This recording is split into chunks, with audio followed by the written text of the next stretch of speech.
Ah, t'es pas prêt là.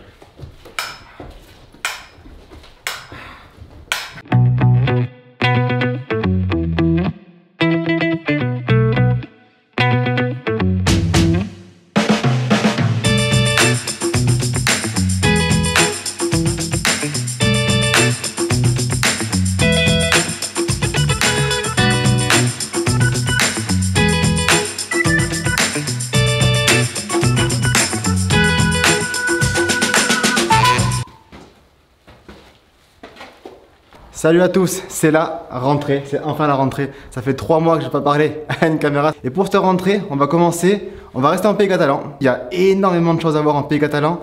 Le focus ne marche pas à cause de ces flammes. C'est les remparts de Villefranche, donc on est à Villefranche de Conflans. Donc je suis avec Benoît qui habite à Villefranche, qui est né à Villefranche, qui a grandi à Villefranche, qui est guide ici. Bonjour Benoît. Bonjour. Ouais, ça va, t'as pas trop chaud? Je crève de chaud mec. Ah, il fait très chaud. Toutes les histoires qu'on va te raconter, ça sera encore plus chaud. Et certains noms vont te faire frétiller, tu vas voir. C'est parti, let's go.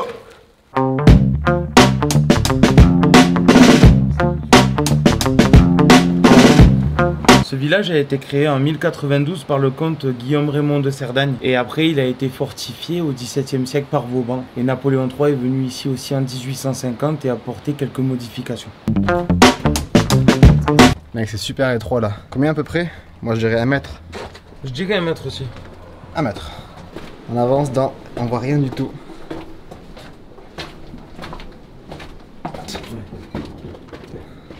Ok, par où on va?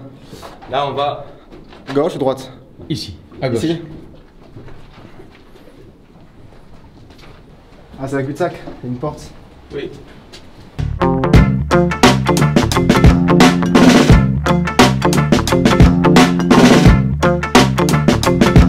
C'est quoi ici?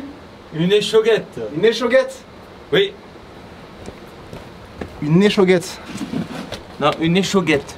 Ok, une échauguette.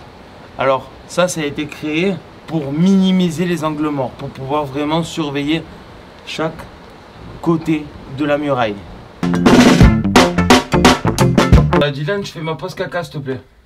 Tu fais quoi? C'est quoi? C'est des latrines. Des latrines? Ah, c'est des WC. Ah, exactement.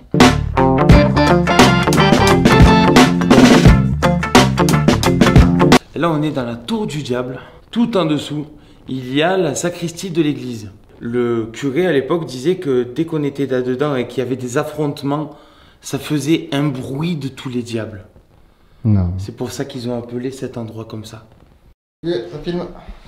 Oh putain.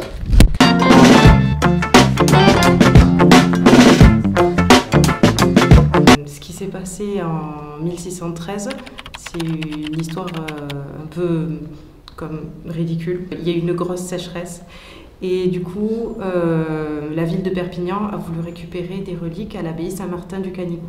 Parce que l'abbaye a les reliques de Saint-Godéric, qui normalement fait venir la pluie. Normalement, l'abbaye donne les reliques, sauf que cette fois-là, les habitants de Vernet n'ont pas voulu.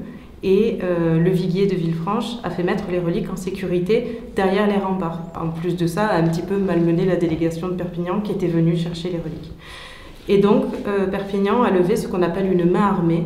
C'est le droit d'une ville de lever une armée si les habitants de sa ville ont été insultés. Ils ont donc attaqué Villefranche en montant là-haut sur le plateau d'Ambouillat. On parle à l'époque d'un bain de sang. C'était comme si on avait égorgé des bœufs. Ça s'est mal fini aussi pour Villefranche puisqu'il y a eu 18 morts et il y a eu plusieurs bâtiments qui ont été endommagés, dont le clocher, le beffroi, le sommet du beffroi de Villefranche. À la fin, Villefranche a fini par rendre les reliques. Donc on a eu tout un bain de sang pour des reliques et une sécheresse.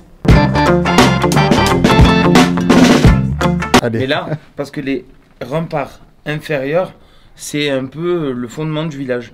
C'est ce qui est le plus ancien. Alors que ce qui est en hauteur, la deuxième partie, c'est beaucoup plus récent et ça a été fait plutôt au XVIIe siècle. Tu veux voir derrière, il y a un petit détail intéressant, c'est qu'on voit cette pierre qui est complètement tailladée. C'est parce que les soldats aiguisaient leurs baïonnettes dessus.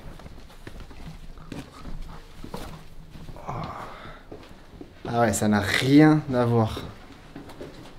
Mec, ça n'a strictement rien à voir. Ça fait un peu plus, tu sais, bunker. et on aperçoit à droite comme à gauche des meurtrières. C'est parce qu'à l'époque, ils se méfiaient tout autant des gens de l'extérieur que des gens de l'intérieur. On peut te parler par exemple d'une histoire qui s'appelle le complot de Villefranche. La famille de Yard était une famille espagnole et voulait revenir en Espagne parce que c'était la France. Ici, à partir de 1659. Le traité des Pyrénées. Voilà, le traité des Pyrénées. La plupart des gens n'étaient pas contents et voulaient revenir dans un territoire espagnol. Donc ils ont fait un complot contre la garnison française. Monsieur de Yard, personne très importante dans le village, avait invité 200 militaires de la garnison chez lui, certainement peut-être pour les saouler.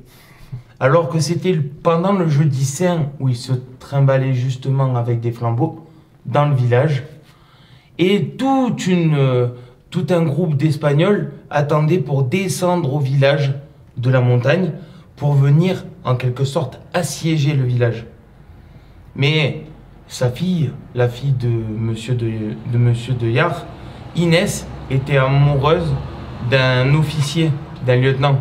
Elle a balancé avant que ça se passe en fait. Exactement. Elle a balancé son père et son frère. Ce qu'on peut dire aussi sur le niveau inférieur, c'est qu'on a cet effet bunker, parce qu'en fait, il y a tout le revêtement du mur qui a été refait à la fin du 19e siècle, quand les remparts étaient encore occupés par l'armée française. Et en fait, on le voit parce que ici, au plafond, sur tout le niveau inférieur, on a par exemple 1894, et c'est la date où ces travaux-là ont été refaits.